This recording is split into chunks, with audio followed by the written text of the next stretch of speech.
E nesta sexta-feira, o ministro Alexandre de Moraes autorizou que Daniel Silveira retorne ao regime semiaberto.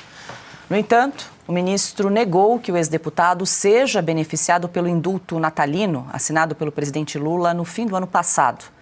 Segundo a decisão do ministro, é incabível o decreto natalino para condenados por crimes contra o Estado Democrático de Direito. No regime semiaberto, Daniel Silveira poderá trabalhar durante o dia, mas precisa se recolher à noite na colônia agrícola Marco Aurélio Vargas Tavares de Matos, em Magé, onde já esteve no ano passado. Alexandre, vale lembrar que Daniel Silveira havia sido recolhido para a penitenciária de Bangu, né, para o regime fechado, e agora, então, Alexandre de Moraes flexibiliza para o semiaberto. Ele vai cumprir, então, a pena na penitenciária agrícola de Magé, Rio de Janeiro. Vou insistir na realidade constitucional do Brasil, artigo 53. Como ele está preso se ele é inviolável, civil e penalmente, por quaisquer de suas opiniões? Como? Aí a explicação é: alguém rasgou a Constituição, né? E com o apoio da Câmara dos Deputados, que a Câmara votou também, né? A Câmara, como mencionou o novo presidente Hugo Motta, disse: a Câmara não vai se ajoelhar diante do Supremo, mas já se ajoelhou, inclusive com o voto dele.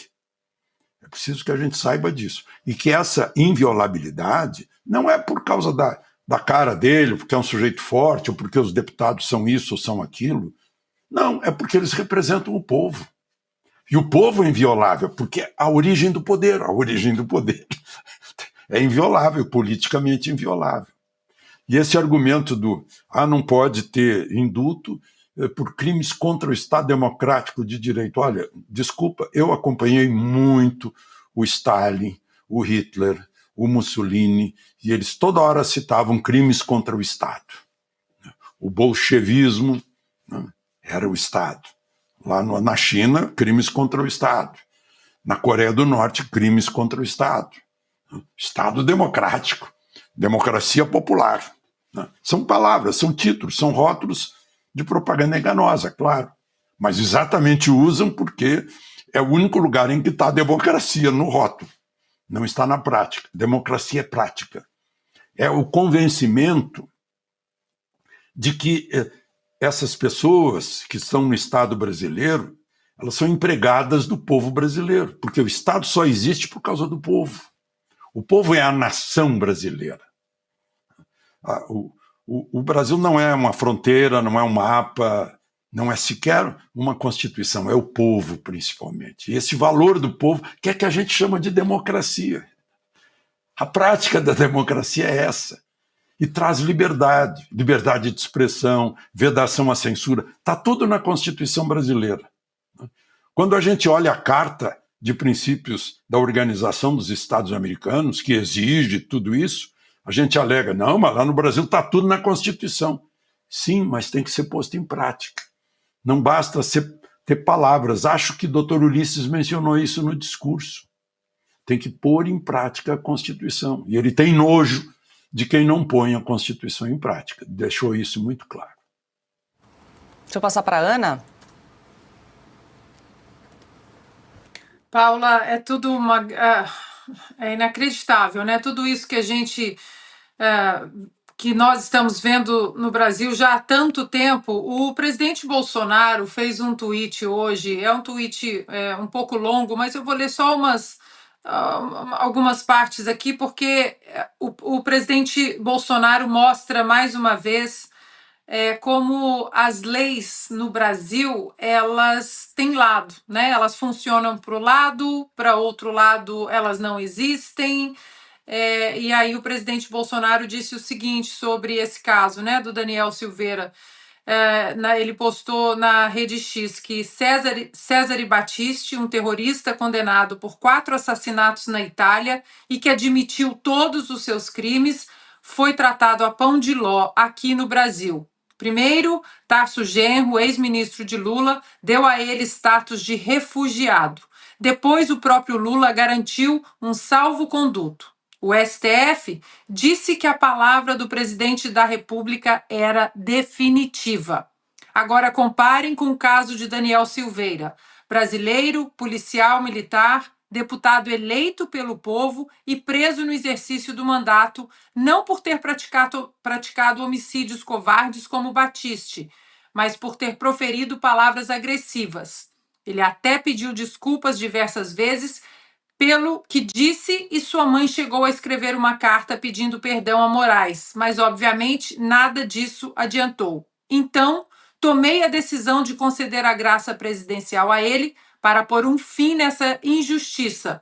E o mesmo STF que respeitou a decisão presidencial no caso de Cesare Battisti, um terrorista italiano de esquerda, mudou seu entendimento quando o beneficiado seria Daniel Silveira, um deputado brasileiro de direita. No caso do terrorista de esquerda responsável por crimes violentos, o presidente podia decidir. No caso do deputado de direita, preso por proferir palavras, não. Aí ele segue, né, mas fala um pouco mais do indulto, né, que é um instrumento humanitário, mas que, pelo visto, só vale para criminosos comuns e terroristas de esquerda, e que para indultos como o de Daniel Silveira, conservadores, né, ou policiais militares, o que vale é a humilhação, e o presidente Bolsonaro finaliza dizendo, repito, isso não é justiça, é vingança, é perseguição política. E se fazem isso com um deputado federal eleito, o que impede que façam com você? E se fazem isso até quando a lei é clara e objetiva, quem pode dizer que há alguma segurança jurídica em nosso país?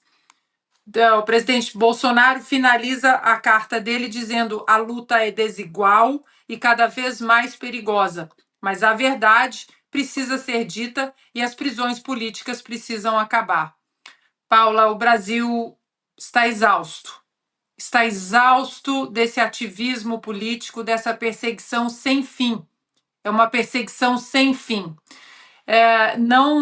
Não tenho esperança no relatório da OEA, talvez pensando até no próprio na própria posição ali dentro, já que é mandato, e o Vaca vai até outubro do ano que vem no mandato dele dentro dessa comissão da OEA, ele possa colocar, né, algumas coisas que estejam acontecendo no Brasil. Agora, o que está acontecendo precisa ser colocado nesse tom em que o presidente Bolsonaro mencionou. Esse absurdo, essa humilhação, essa perseguição política precisa parar. E aí, voltamos para o Senado. O novo presidente do Senado, o Columbre, ele vai pautar algum processo de impeachment contra ministros que atentam contra cidadãos, mas principalmente contra as leis e a nossa Constituição?